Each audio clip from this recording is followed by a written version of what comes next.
think I'm ever going to give up anything for my dating life. And then I tell him, you can start a dating consulting company then. Then, as an entrepreneur, you have to ask all those questions. Is dating, the market of dating, a big market? I think it is. I only spend $1 on Burger King burger for every lunch I have.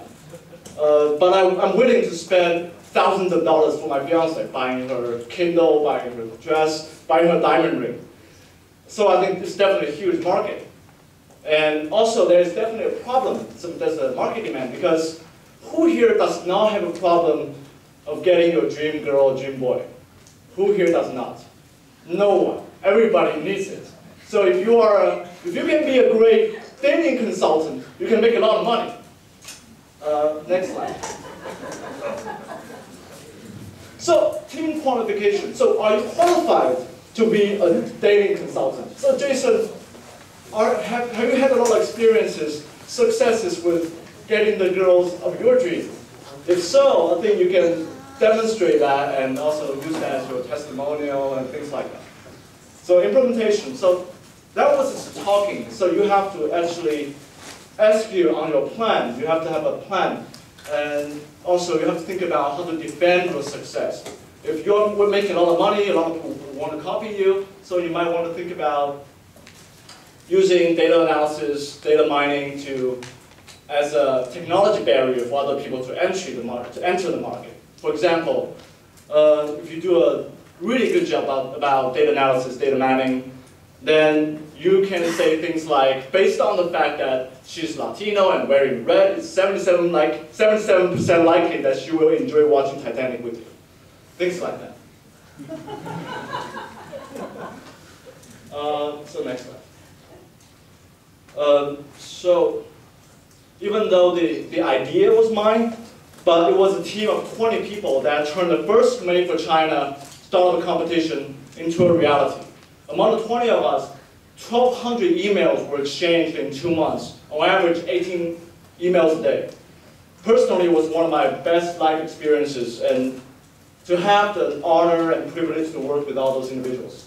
And special thanks to Yang Xinlun. She was the co-producer of last semester's competition. Really, thank you. Without you, it wouldn't happen. And also, next slide.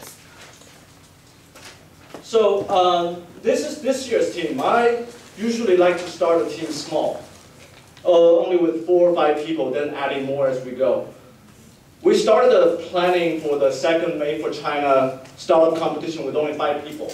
It was me, Cindy, Jonah, Nan, and Tony. And then later we added Lisa, my coworker, to work full-time with me in eFactor. And then Xushan to help us with marketing. Recently we realized the amount of work has grown exponentially and we need a person to specialize in project management.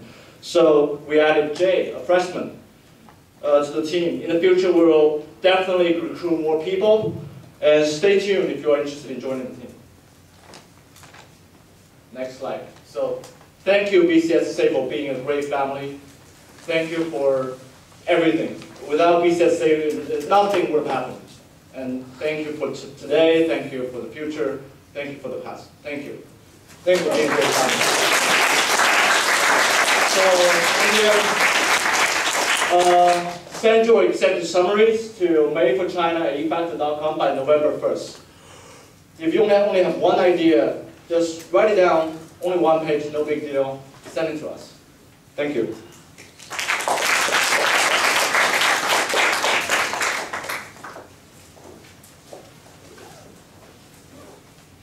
Thank you, Harry, for the comprehensive overview of the startup competition. Right now, it's the time for pitch presentation by our last winner. And let's see how they transform their business ideas into real-world applications. First, we shall invite Shane Sun, CEO and co-founder at Perfect Hitch. Welcome.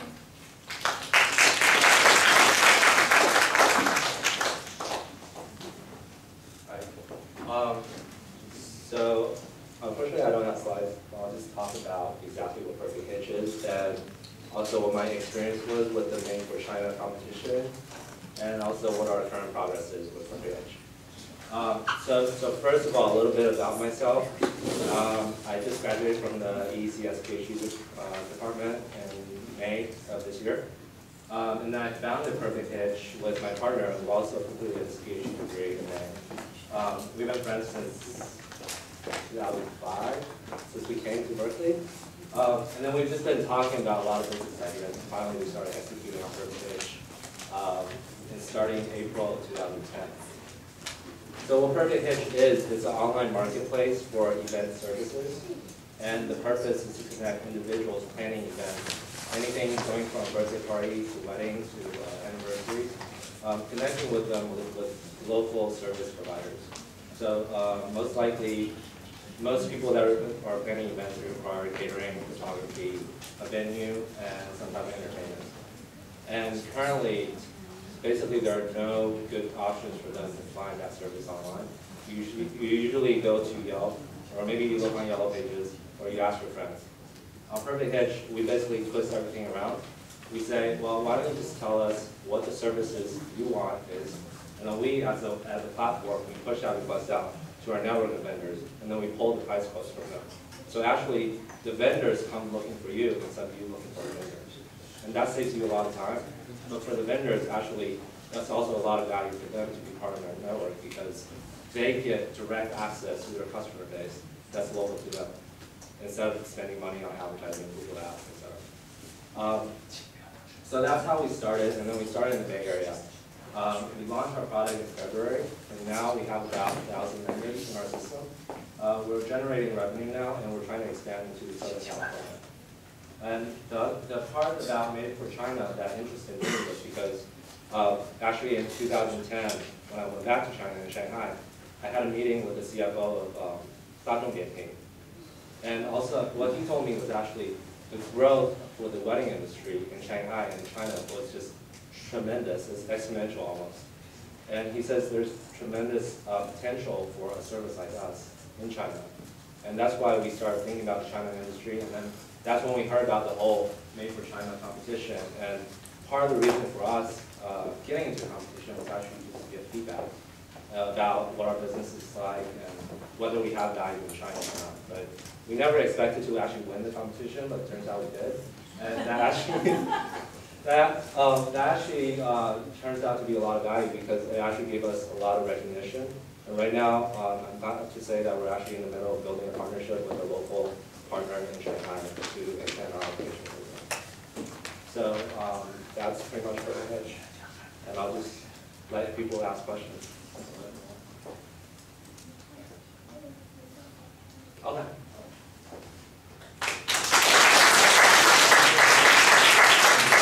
Thank you, Shane.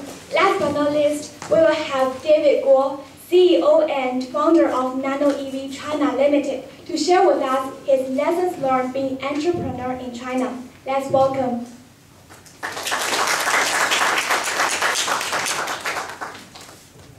Is it okay if I use this? Okay, thank you.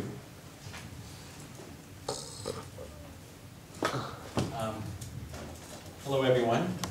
Okay, I'm really glad that I haven't been back to Cal for a long time, and it's kind of ironic that I'm here today because, I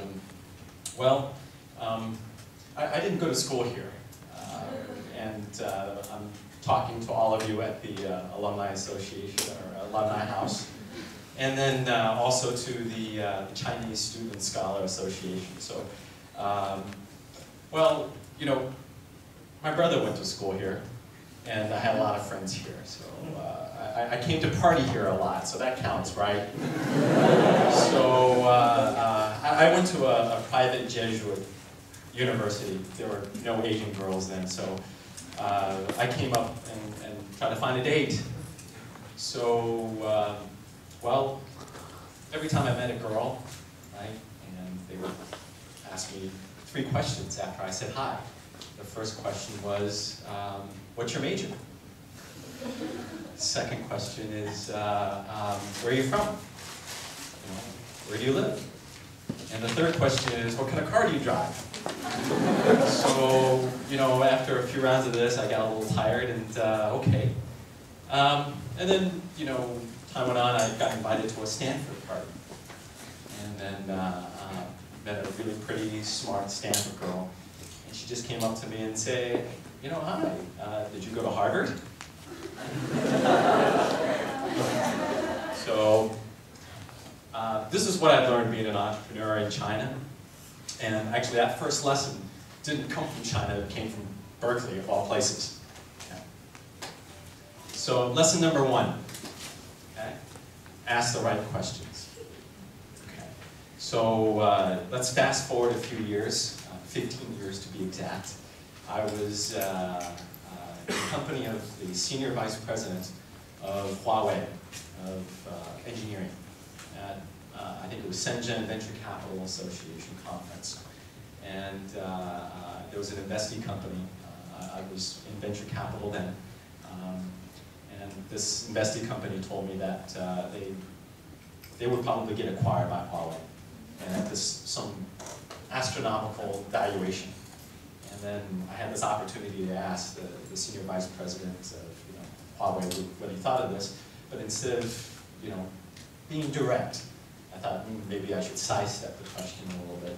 So I said, with all the tech companies these days, what do you think would be the right valuation? So he thought about it and he quickly responded and said, I don't know. I said, wow, okay, why? And he said, well, we only spent $3 million on acquiring technology. So I thought about it and I was going to follow up that question with, is that in RMB or is that in USD? But then I said that was really a moot point. So, okay, ask insightful questions. Okay, and in an appropriate way. And that's a lesson for me as an ABC going back to China and learning the culture, relearning the culture.